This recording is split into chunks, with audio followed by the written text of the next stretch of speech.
तदीयपाश पंकजं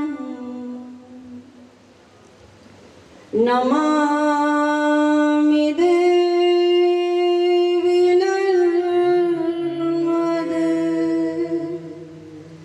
तदीयपाश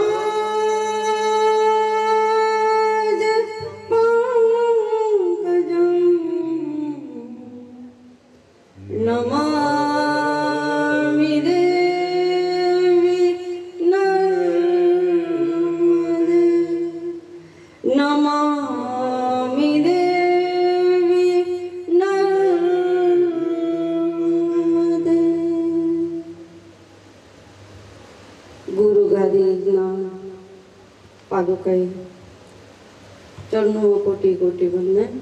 व्यासपीठ पर विराजमान गुरु समान माँ के चरणों में कोटि कोटि वंदन। संतजन और भक्तों, आज कथा विराम। कथाओं पूर्ण थती नथी, विराम आपवो पड़तो होय छे। आपणे ब्रह्म ज्ञाननी वातो माए कीधुं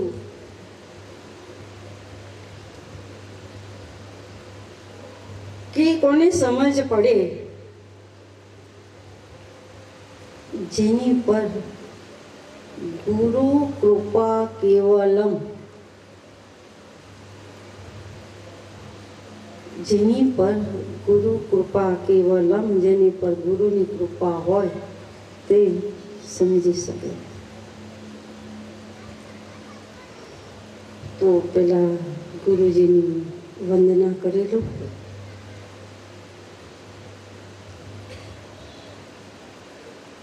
गुरु माता पिता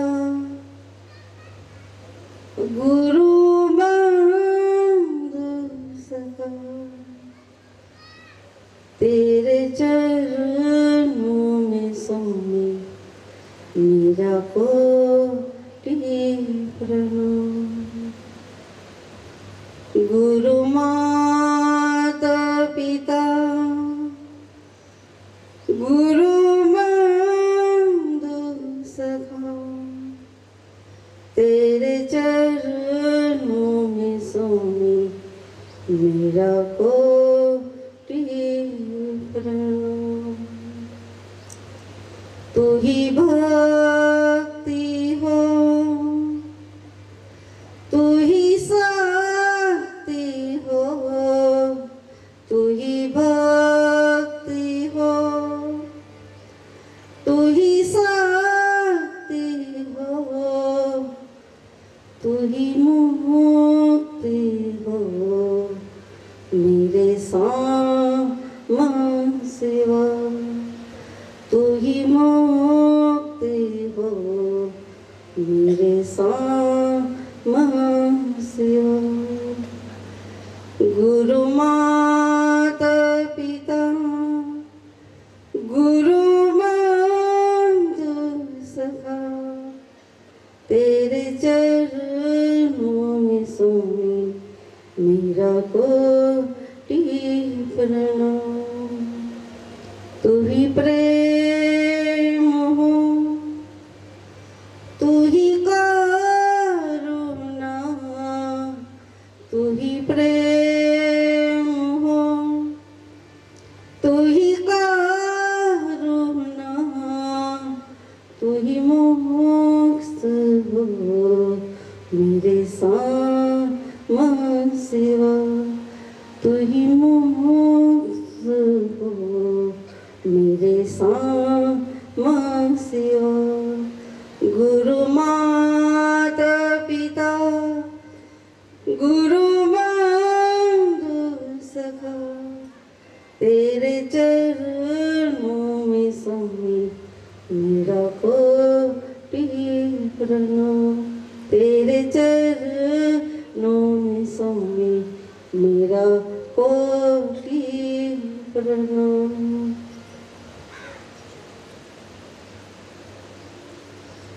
गुरु कृपा केवलम, ને જ્યારે ગુરુજીના કે સંતની કને જાઓ, संत मिलन को जाइए तजी मोह माया अभिमान, जो जो पग आगे धरे कोटि यज्ञ समान। તમે ઘેરથી સંતના દર્શન કરવા જાઓ ને મહારાજ, તો કેટલું પૂર્ણ મળે છે. એક સંત હતા, ગામમાં ભિક્ષા લઈને આવ્યા, પણ એવું બન્યું એમને ગામમાં ભ્રમણ કરતા કરતા મનમાં વિચાર આવ્યો કે આજે હું જોઉં કે આ ગામમાં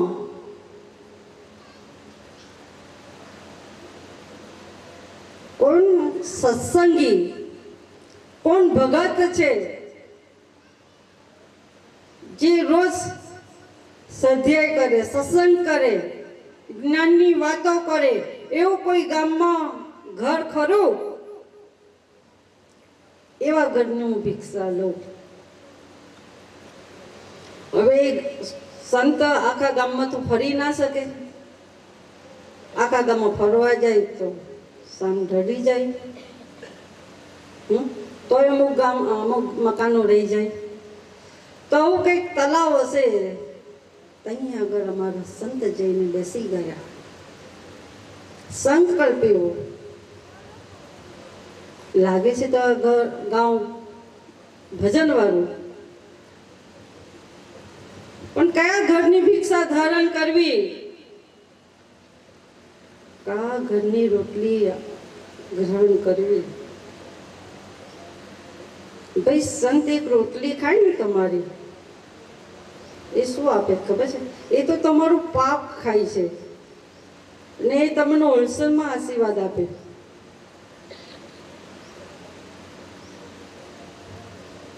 તેમને ભ્રમણ કરતા કરતા આવો વિચાર આવ્યો, તલાવ આગળ જઈને બેસી ગયા. એક માં નીકળતા હતા, મંદિરેથી પસાર થયા અને એમને સંતના દર્શન કર્યા. માં ઘેર ગયા, ઘેર જઈને કીધું, અને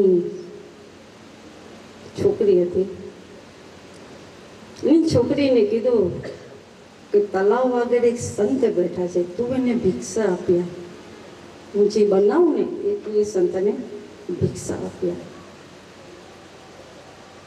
તો કે હા માં, તું બનાવીને આપી આવું જઈને. માએ ભિક્ષા બનાવી, રોટલીને શાક, રોટલો ને શાક બનાવ્યું. માએ બાંધી આપ્યું ને કહે છે જા, ત્યાં તલાવ આગળ એક સંત બેઠા છે, ત્યાં જઈને ભિક્ષા આપી.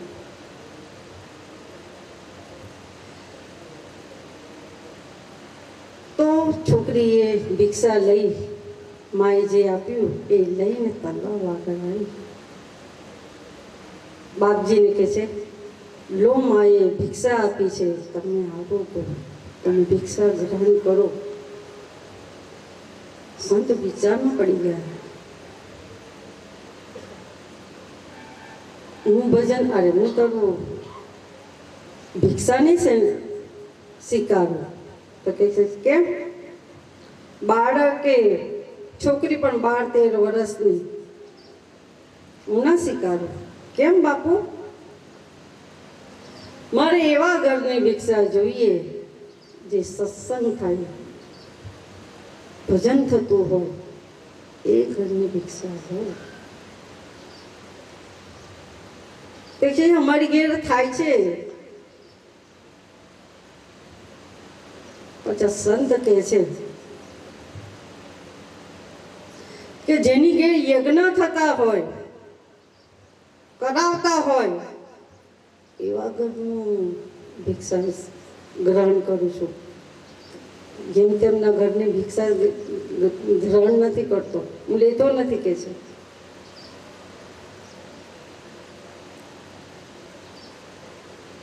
છોકરી 12-13 વર્ષની હશે, માની જોડે સત્સંગમાં જતી હશે, સંતના મુખેથી સાંભળ્યું હશે એને, એટલે સંતને કહે છે કે ઉભા રહો, મેં સાંભળ્યું છે કે સંત મિલન કો જાઈએ તજી મોહમાં અભિમાન, જો જો પગ આગે ધરે કોટી યજ્ઞ સમાન. આ સાખી એ 12-13 વર્ષની છોકરી સંતની આગળ બોલે છે. તમે કહો એ સાખી ખોટી છે કે સાચી છે? લાવો મારી ભિક્ષા પાછળ.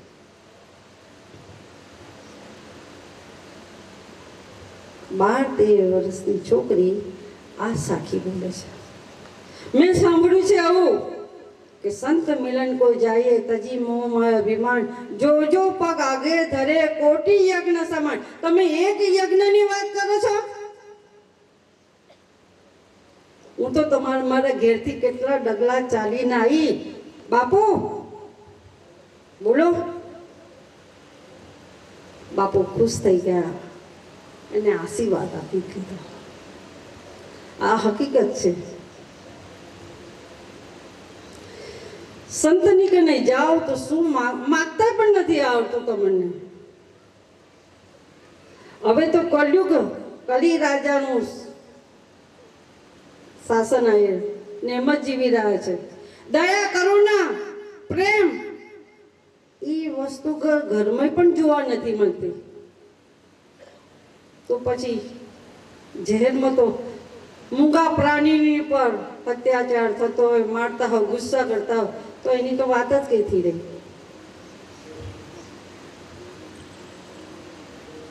પ્રેમ કરુણા દયા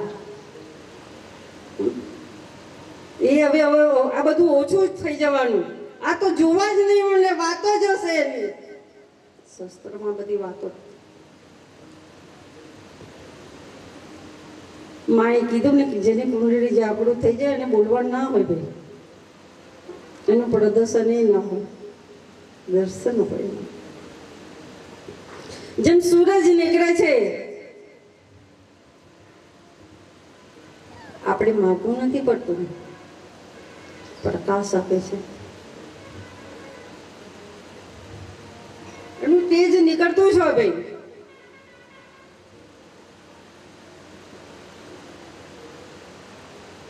તો ગુરુ નીકળને જાઓ, સંતો નીકળને જાઓ તો શું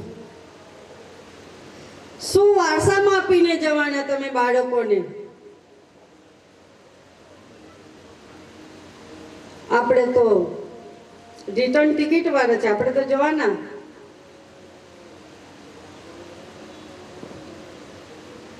ડેટ પેલી શું કે ડેટ જતી રહે ને આપણી એક્સપાયર ડેટ.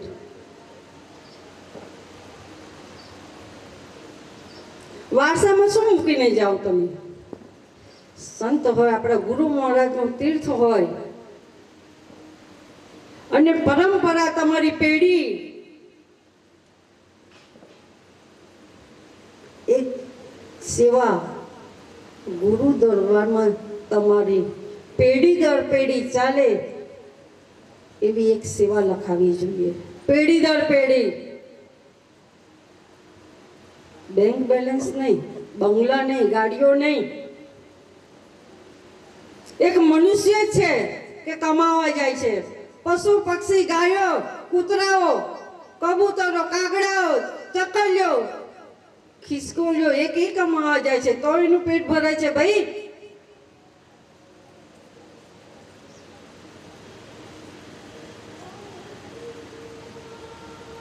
તો એનું પેટ ભરાય છે. એક મનુષ્ય જો કે હું કરું છું, બધી વ્યવસ્થા હું કરીને જાઉં, હું કરીને જાઉં, હું કરું છું, એ ધારે તો જ કરી શકીએ. જો પણ કાર્ય કરો આપણે તો ખાલી નિમિત્ત છે. જીવનની કળા આવડવી જોઈએ. ગીતા સાક્ષી ભાવે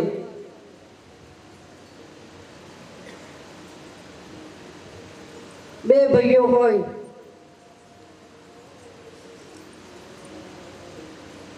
અને ઘરના ભાગલા પડે, નાના ભાઈને થોડું વધારે આપી દીધું હોય,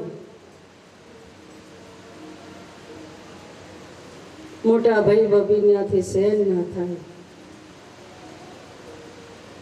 ત્યાગવાનું હોય ભાઈ, ત્યાગ ત્યાગ.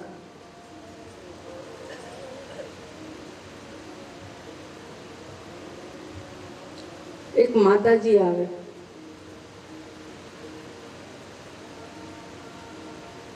માતાજી આવે છે, એ કહે છે મારે માતા પિતાની સેવા કરવી છે. માતાજી તમે કોઈ કરો ને તમે. પણ અમારા માતા પિતા ના કહે છે, એટલે મારા સાસુ સસરા ના કહે છે. હું કેમ, શું થયું તમારાથી, શું ભૂલ થઈ ગઈ? કે છે એ છોકરીની ઘેર જતા રહ્યા. મેં કીધું મને ફરિયાદ ના કરો, ઉપર બેઠી છે અને અહીંયા પણ બેઠી છે, તો અહીં આગળ જઈને એની તમારી વેદના એમને કહો. હું તો તમને આશીર્વાદ આપીશ કે તમારો સંકલ્પ પડે. કેમ જતા રહ્યા માતા પિતા છોકરીની ઘેર કેમ જતા રહ્યા? માતાજી ભૂલ થઈ ગઈ અમારાથી. શું થઈ ગઈ? મિલકતમાં વેચણી, છોકરીને થોડું વધારે આપી દીધું. કોઈ સારું છે ને છોકરીને આપે, પછી તમારાથી અપાયું કે ના અપાયું? માતા પિતા એવું જ છે કે અત્યારે આપણે બધું સેટિંગ કરીને રાખીએ, કાલે આંખ નીચે જાય તો. ને માતા પિતાને એવું કે ભવી છોકરોને આપવાની છે, ભવી ના આપે. અત્યારે ઘડિયાળનો કાંટો ફરે છે ને એમ બધાના મગજ બદલાય છે, ખબર નહીં? જેમ ઘડિયાળનો કાંટો બદલાય આગળ છે ને એમ બધાના મનના પરિવર્તન થાય છે. બોલો. એટલે મારી છોકરીને આપી દીધું. એમાં એમને બોલવાનું થઈ ગયું વહુને. પછી એ પસ્તાવો થયો. મેં કીધું તમારો પસ્તાવ તો બરાબર છે, પણ એ માને પ્રાર્થના કરો આવીને તમારી સેવા લેવાની હશે તો માં આવી જશે એની છોકરીની ઘેરથી. બસ ભજન નથી કરવું. માતાજી રોજ આવવું પડે? રોજ દર ગુરુવારે આવવું પડે? પછી હું એની વાતમાં પડી જ નહીં. હું શું કામ બંધો ભાઈ?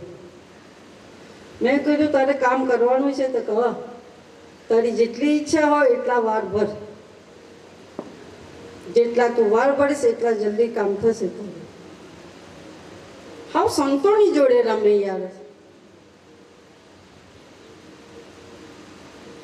ભજન તો કરવું નથી એમાં.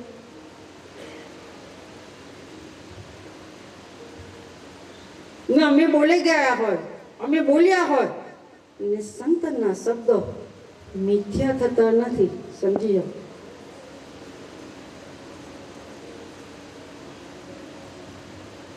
સંતના શબ્દો મિથ્યા થતા નથી.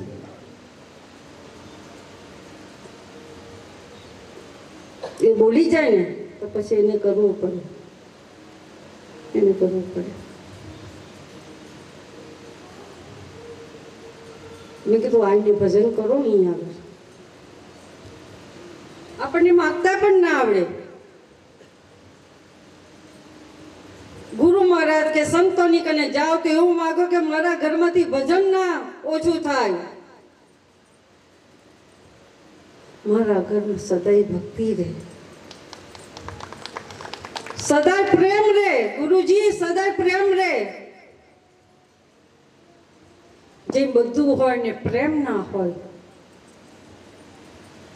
તો શું કરવાનું? માતાજીએ બહુ સારી વાત કરી. અત્યારે કલયુગમાં કોઈનું ધ્યાન લાગે નહીં ભાઈ, કોઈનું ના લાગે તો ભગવાનને કેમના દર્શન કરવાના? ભજનમાંથી મળશે. ભજન કીર્તન કરો, ભજન કીર્તન કરો તો બધી ઇન્દ્રિયો કામમાં લાગી જાય. ભગવાને બે હાથ આપ્યા છે, ઉભા થઈને નાચો. જેમ મેરી મીરા નાચતી હતી, નરસિંહ મહેતો નાચતા હતા. ભજનમાં જ તમને ભગવાન ઠાકોરજી કે માતાજી મળી જશે આવીને. કળયુગમાં કોઈના મગજ ઠીક છે તો ધ્યાન લાગવાનું છે. બતાવો, તમારી 8 ઇન્દ્રિયોને વશમાં રાખવાની. નાનું બાળક માને નહીં તો 2 વાર કીધું ના માને તો તરત તો ગુસ્સો જ ટપલી માર દઈએ છે આપણે. માનતો નથી, માનતો તો નથી એ તો દૂરની વાત. આપણું જ મન આપણા કાબુમાં નથી. આ કાયા પણ આપણા કાબુમાં નથી. આપણે નથી ઈચ્છતા કે વાળ સરસ કાળા ભંબર જેવા છે તો વ્હાઈટ થઈ જાય, તો પણ વ્હાઈટ થઈ જાય છે. એની પર ગુસ્સો કરો ને તમે. હે, નથી ઈચ્છતા કે આટલી સરસ આંખો પર ચશ્મા આવી જાય, મોટા મોટા આવી જાય છે. એની પર ગુસ્સો કરો ને તમે. સરસ ગાલ આપ્યા છે, એમાં કરચોડી ના પડવી જોઈએ, અખલી ના થવા જોઈએ. હે, ને થઈ જાય તો એની પર ગુસ્સો કરો ને. એ તો તમારા વશમાં છે, તમારું શરીર છે, તમારી ઇન્દ્રિયો છે. કેમ એ તમારું નથી સાંભળતા? એ તો પછી બાળક છે.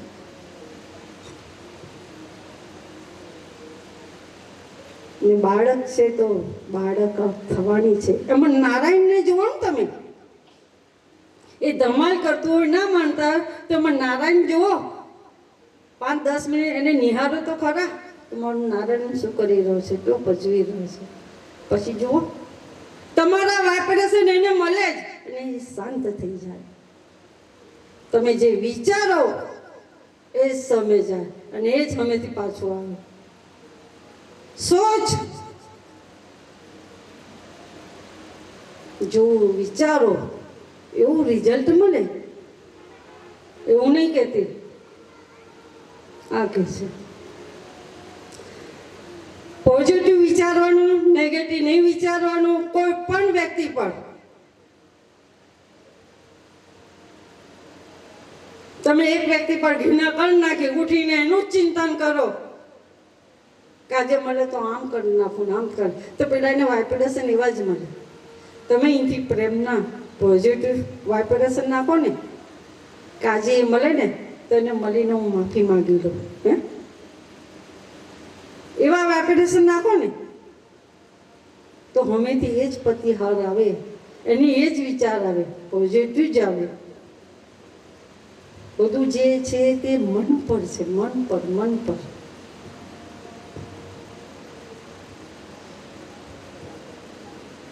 न तन काम का है न मन काम का है, तू करे ले हरि का भजन. મન કામનું નથી, તન કામનું નથી, પણ ભજન એક કામનું છે આપણા માટે. તો સંતોની કને જાઓ, ગુરુ મહારાજની કને જાઓ, ચાલીને મંદિરોમાં આવો, માતાજીને આરાધના કરો. તો એક જ કરવાની કે મારા ઘરમાં ભક્તિ સ્વરૂપે તું આ ના. ભક્તિ આવશે ને તેની જોડે જોડે લક્ષ્મી પણ આવશે અને શાંતિ પણ આવશે અને વિવેક પણ આવશે. જે ભજન છે, ભક્તિ છે, એ જ ઘરમાં વિવેક હોય, બીજા ઘરમાં ના હોય. ને વિવેક બહુ જ જરૂરી છે. વડીલોનું સન્માન કરવું. હું તો મારા હોલમાં બેઠી હોય અને મારા સ્ટુડન્ટ, સ્કૂલના છોકરાઓ અહીંથી આમ ઉતરતા હોય ત્યારે હું અમને બોલાવું કે બેટા હું આવો થોડી વાર મારી પાસે.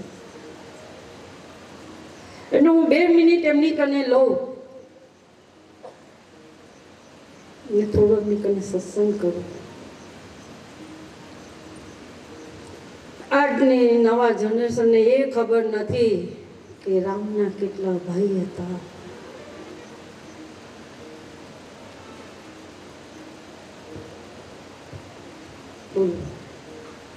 સાયન્સમાં ભણે, મેં કહું શું કરવાનું પછી આ ભણતરને, જે ધર્મનું જ જ્ઞાન નથી. તો આ બધું સંસ્કાર, આપણે આ ધર્મની વાતો એ રાત્રે આપણે ફેમિલી જે હોય 5 ઘરમાં ફેમિલી હોય, એક રૂમમાં બેસવું. આજે દિનભરમાં શું શું કર્યું બધાએ એક રૂમમાં બેસીને વાત કરવી. પણ અત્યારે તે એક સાથે બે જણે નહીં બેસાને બેઠા હોય તો પેલું ડબલું આવી ગયું છે, આમ જોવાનું, મોબાઈલ જ આવી ગયો. ઘરમાં 5 જણ હોય તો એમ જ મસ્ત હોય, પોતપોતાના મોબાઈલમાં મસ્ત હોય. પછી વાત કરવાનો સમય જ કંઈ હોય. ભાઈ મહારાજ બહુ અઘરું થઈ ગયું છે ભાઈ, ભગવાન શું કરશો? આપણી તો બધાને રિટર્ન ટિકિટ છે. તમારા છોકરાઓને અહીં લાવવાના, અહીં તમારી વહુઓને લાવો, એમના મન પરિવર્તન થાય.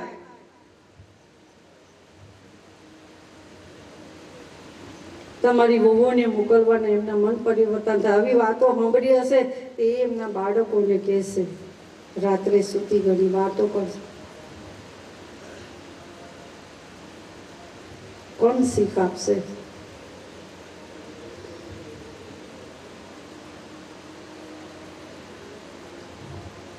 જાણી અંજાને કરેલું કર્મ